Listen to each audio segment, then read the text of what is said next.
नमस्कार। आज हम कौटिल्य के सप्तांग सिद्धांत को लेंगे। हम देखेंगे कि कौटिल्य के मतानुसार राज्य का स्वरूप कैसा होना चाहिए। कौटिल्य राज्य को एक सर्वाधिक उपयोगी, सर्वश्रेष्ठ, अनिवार्य तथा सावयविक संस्था मानते हैं। राज्य उपयोगी और अनिवार्य इसलिए है कि राज्य के बिना न तो आंतरिक शांति ही स्थापित होती है, न ही बाहरी आक्रमणों से सुरक्षा। राज्य की अनुपस्थिति में मनुष्य का सामाजिक जीवन अपूर्ण और असह्य होकर मत्स्य न्याय की स्थापना होती है। मत्स्य न्याय से अभिप्राय है कि बलवान द्वारा दुर्बलों का दमन। जैसे एक बड़ी मछली छोटी मछली को खा जाती है, उसी प्रकार राज्य के अभाव में शक्तिशाली व्यक्ति दुर्बल व्यक्तियों को समाप्त कर देता है, उसका दमन करता है। राज्य की स्थापना से पूर्व यही स्थिति थी। इसी से तंग आकर जनता ने वैवस्वत मनु से कहा कि हम तुम्हें अपना राजा नियत करते हैं, तुम हमें धान्य का 6वां भाग और व्यापार पदार्थों का 10वां भाग कर के रूप में प्रदान करेंगे, तुम हमारी रक्षा करो। इस प्रकार राजा अथवा राज्य की उत्पत्ति हुई। राजा लोग प्रजा से कर ग्रहण करके उनके योगक्षेम अर्थात जन कल्याण का संपादन करते हैं। वे इंद्र और यम के तुल्य होते हैं और प्रजा में व्यवस्था स्थापित करते हैं। अब हम देखते हैं राज्य का सप्तांग सिद्धांत। कौटिल्य ने राज्य को सप्त प्रकृति से युक्त माना है। उसने राज्य के 7 अंग या प्रकृतियों का उल्लेख किया है। ये हैं स्वामी, अमात्य, जनपद, दुर्ग, कोश, दंड और मित्र। इसको राज्य का सप्तांग सिद्धांत इसलिए कहते हैं कि राज्य में इन अंगों या तत्वों का होना अनिवार्य है, क्योंकि इन तत्वों के बिना राज्य का अस्तित्व सुरक्षित नहीं रह सकता। ये तत्व एक दूसरे के सहायक होते हैं। राजा अपने अमात्य और मित्र राजाओं तथा अन्य भौतिक साधनों के द्वारा राज्य की समुचित व्यवस्था करता है और अपना प्रशासन बनाए रखता है। आइए हम लोग अब राज्य के इन 7 अंगों का एक एक करके विवेचन करते हैं। सबसे पहले हम देखते हैं पहला जो अंग है राजा, कि कौटिल्य के अनुसार राजा कैसा होना चाहिए। कौटिल्य के अनुसार राज्य के स्वामी या राजा में जो राज्य का सबसे प्रमुख अंग है, विशिष्ट गुण होने चाहिए। वह उच्च कुलोत्पन्न होना चाहिए, धर्मनिष्ठ, सत्यवादी, कृतज्ञ, बलशाली, वृद्धों को मान करने वाला, उत्साही, दृढ़ निश्चयी, दृढ़मति, विनयशील, तर्क वितर्क और तत्व को जानने वाला, निर्भीक, न्यायशील, शास्त्र मर्यादा को जानने की इच्छा रखने वाला, मृदुभाषी, हंसमुख और कार्य निपुण होना चाहिए।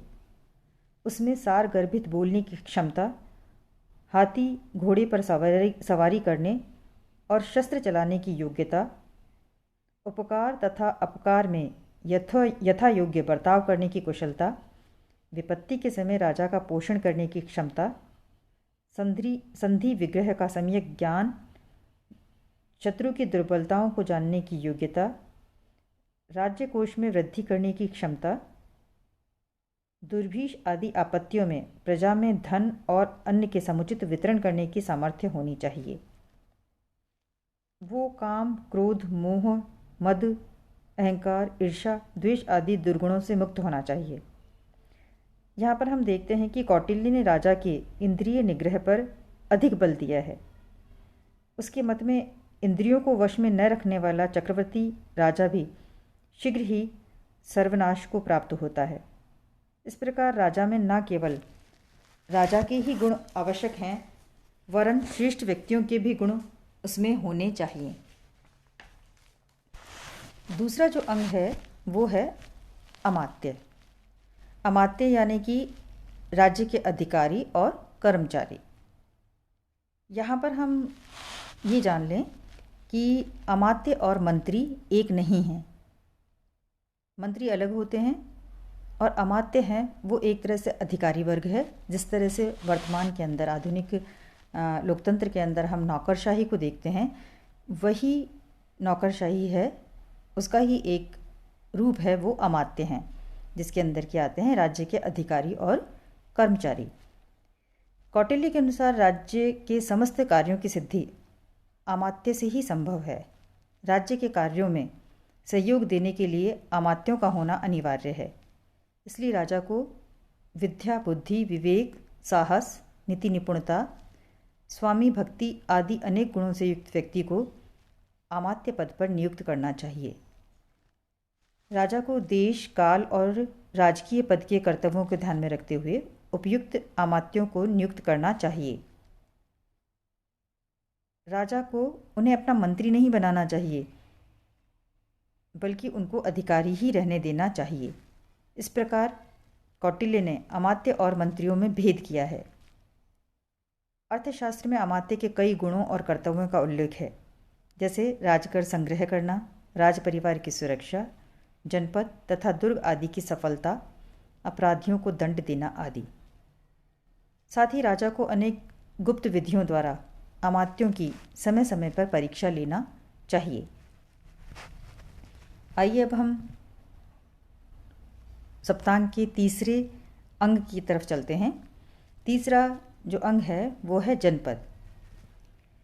यहाँ जनपद से कौटिल्य का तात्पर्य है राष्ट्र या देश अथवा स्वजातीय राज्य। कौटिल्य के अनुसार जनपद में अनेक तत्वों और गुणों का होना आवश्यक माना गया है। जनपद की सीमाओं के क्षेत्र में तथा मध्य क्षेत्र में सुरक्षा के लिए दुर्ग होना चाहिए। जनपद की सीमाएं प्राकृतिक और वैज्ञानिक हों, उसकी सीमाएं पर्वत श्रेणियों तथा नदियों द्वारा बनी हों, जिससे कि जनपद की बाहरी आक्रमण से सरलता से रक्षा की जा सके। जनपद के भीतर की जो ज़मीन है वो ऊसर ना हो, बल्कि उर्वरा भूमि हो, जहाँ थोड़े से परिश्रम से ही खाद्यान्न उत्पन्न किया जा सके, जिससे कि जनपद के निवासियों को और बाहर से आने वाले लोगों को पर्याप्त मात्रा में धान्य प्राप्त हो सके। जनपद में हिंसक पशु, दलदल, पत्थर, भीषण तथा सघन वन भी नहीं होना चाहिए, अपितु खनिज पदार्थ, पशु, धन, लकड़ी आदि की बाहुल्यता होनी चाहिए। प्रदेश नदी, तालाब, उपत्यकाओं आदि से रमणीय होना चाहिए। उसकी जलवायु श्रेष्ठ और स्वास्थ्यवर्धक होनी चाहिए। पशुओं के लिए श्रेष्ठ चारागाह होने चाहिए।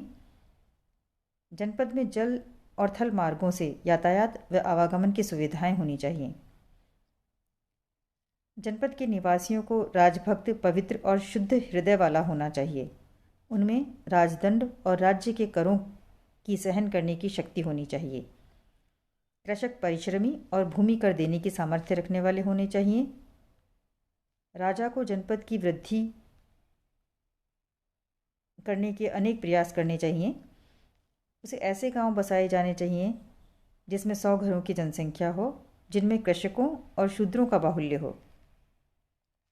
साथ ही जनपद में योग्य और उपयोगी वस्तुओं का क्रय विक्रय भी होना चाहिए। ऐसे संपन्न जनपद राज्य की आर्थिक और सैनिक शक्ति के उपयुक्त साधन हैं। आइए हम सप्तांग के चौथे अंग की तरफ चलते हैं। सप्तांग का चौथा अंग है दुर्ग। आचार्य कौटिल्य के अनुसार राजा को देश या राज्य की चतुर्दिक सीमाओं पर बाहरी आक्रमणों से सुरक्षा के हेतु युद्धोचित प्राकृतिक दुर्गों का निर्माण करना चाहिए। ये दुर्ग 4 प्रकार के होने चाहिए। पहला है औदिक दुर्ग, जिनके चारों ओर जल होता है। दूसरा है पार्वत दुर्ग, जिनके चारों ओर पर्वत श्रेणियाँ और चट्टान हों तथा पाषाण की दीवारें हों। तीसरा है धानवन दुर्ग, ये मरुस्थल में बने हों, जिनके चारों ओर जल तथा घास की कमी हो। चौथा है वन दुर्ग, जिसके चारों ओर दलदल और सघन कांटेदार झाड़ियाँ हों। औदिक और पार्वत दुर्ग देश की सुरक्षा में सहायक होते हैं, तो धानवन और वन दुर्ग राजा की आपत्ति और संकटकालीन स्थिति में रक्षा करते हैं। वहाँ राजा संकट काल में रह सकता है तथा युद्धोपयोगी सामग्री को संग्रहित किया जा सकता है। युद्ध के भीतर यातायात के मार्ग और नहरें भी अधिक होनी चाहिए, जिनसे अनेक प्रकार की युद्धोपयोगी सामग्री लाई जा सके और संग्रह की जा सके।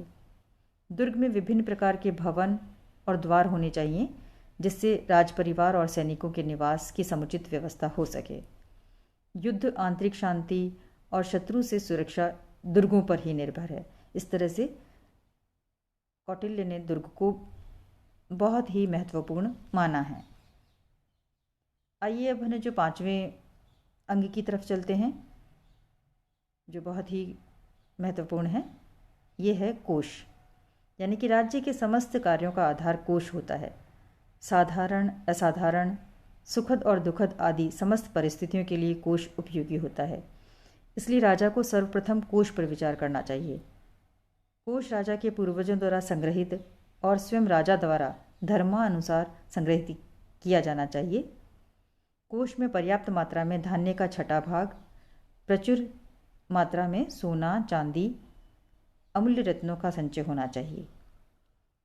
राजा को कोश की वृद्धि पर पर्याप्त ध्यान देना चाहिए। राज्य की संपत्ति में वृद्धि करना, अधिकारियों को घूस लेने से रोकना, खाद्यान्न में उत्पादन में वृद्धि करवाना, जल थल से उत्पन्न होने वाली वस्तुओं के व्यापार में वृद्धि करना, नियमित रूपों से करों को वसूल करना, नज़र, भेंट आदि स्वीकार करना, ये कोश वृद्धि में साधन होते हैं जिनको राजा को अपनाना चाहिए। छठा अंग है दंड या सेना। राज्य की आंतरिक और बाहरी सुरक्षा और उनकी वृद्धि हेतु सेना का होना अभिष्ट है। सेना के 4 अंग हैं: पदाति, अश्वारोही, हाथी और रथ। इन चारों अंगों से सेना चतुरंगिणी कही जाती है। सेना में वर्ण या श्रेणी 7 हैं। मौल सेना, जो राजधानी की सुरक्षा के लिए हो। भूत सेना, जिसमें किराए पर रखे हुए लड़ने वाले सैनिक हों। श्रेणी सेना, जिसमें लड़ाकू जातियों के सैनिक हों। मित्र सेना, जिसमें मित्र राज्यों की सेना हो। 5वीं होती है अमित्र सेना या शत्रु राज्य की सेना।